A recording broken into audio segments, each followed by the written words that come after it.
আসসালামু আলাইকুম এভরিওয়ান। আজকে আপনাদের জন্য নিয়ে এসেছি কচুরলতি দিয়ে চিংড়ি মাছের চচ্চড়ি, মানে কচুরলতির চচ্চড়ি। আমি পরিমাণ মতো তেল দিয়ে দিচ্ছি।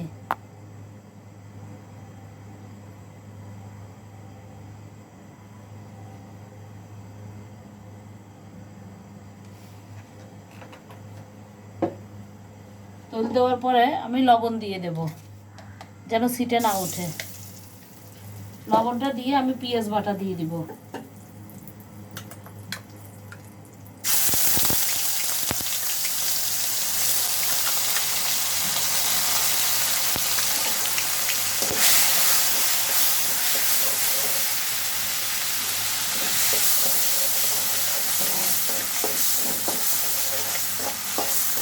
পেঁয়াজ বাটাটা একটু কালার হওয়ার সাথে সাথে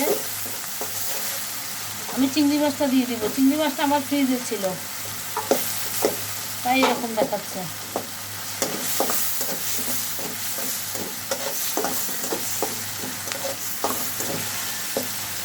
রান্না যত সহজ করে রান্না করা যায় ততই ভালো। আমার রান্নাগুলো আপনারা সবসময় দেখতে পাবেন খুব সহজভাবে, কম ইনগ্রেডিয়েন্টসে রান্না করা যায়। এবার আমি হলুদ পাউডার দিয়ে দিচ্ছি আধা চা চামচ, হলুদ গুঁড়ো।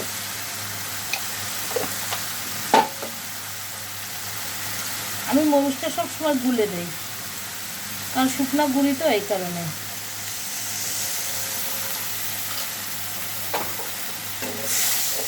এবার আমি ঢাকনা লাগিয়ে দিচ্ছি, এই 2-3 মিনিটের জন্য ঢাকনা লাগিয়ে দিচ্ছি।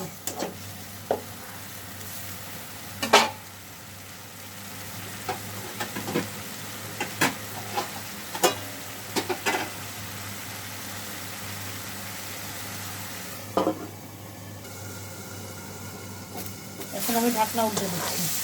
মোটামুটি কষে গেছে, ভালোই কষছে। এবার আমি নারকেল বাটা দিয়ে দিব। আমি আজকে কচুরলতিটা নারকেল বাটা দিয়ে বসাচ্ছি। নারকেল বাটা দিলে চচ্চড়িটা খেতে অনেক টেস্ট লাগে, বিশেষ করে কচুরলতির সাথে।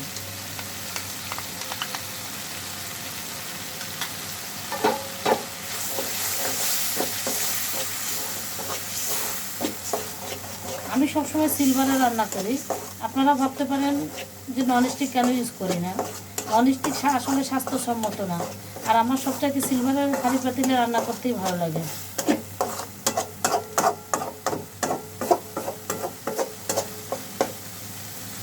আমি আবার ঢেকে দিচ্ছি কিছুক্ষণের জন্য। এবার ঢাকনা উল্টাই দেখছি আমার নারিকেলটা কষে গেছে, আর কষানোর দরকার নেই। আমি এখন গরম পানি দিয়ে দিব পরিমাণ মতো।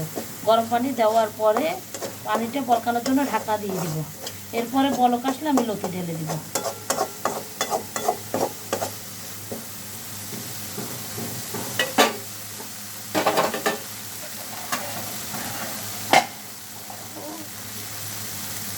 আপনারা সবাই রান্নার সময় বিশেষ করে গরম পানিটা ইউজ করার চেষ্টা করবেন, তাহলে অনেক ভালো।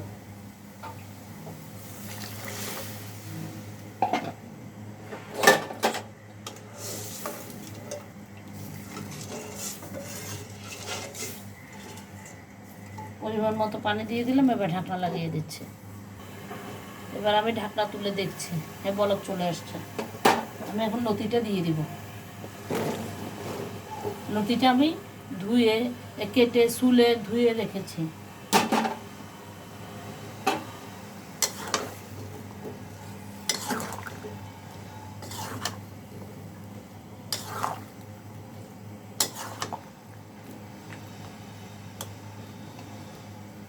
এখন আমি ঢাকনা দিয়ে দিব 10 মিনিটের জন্য, কারণ আমি এটা চচ্চড়ি করব।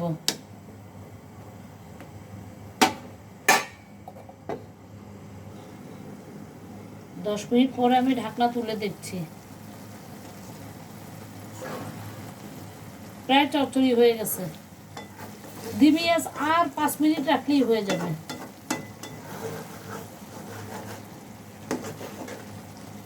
নাড়ানাড়ির কিছু দরকার নাই। আমি চচ্চড়ি বুঝাতে চাচ্ছি, মানে শুকনো শুকনো হবে। আবার 5 মিনিটের জন্য দিয়ে দিচ্ছি। আমার লতি একেবারে রেডি। এখন আমি সুইচ অফ করে দেবো, রান্না কমপ্লিট। এখন আপনাদেরকে সার্ভ করে দেখালাম, দেখেন দেখতে কত ভালো লাগছে। রান্না করে খেয়ে দেখবেন, অনেক ভালো লাগবে। এগুলো নর্মাল রান্না, এগুলো কোনো আহামরি রান্না না, মশলা একেবারে কম। আজকে এখানেই রাখছি। আসসালামু আলাইকুম।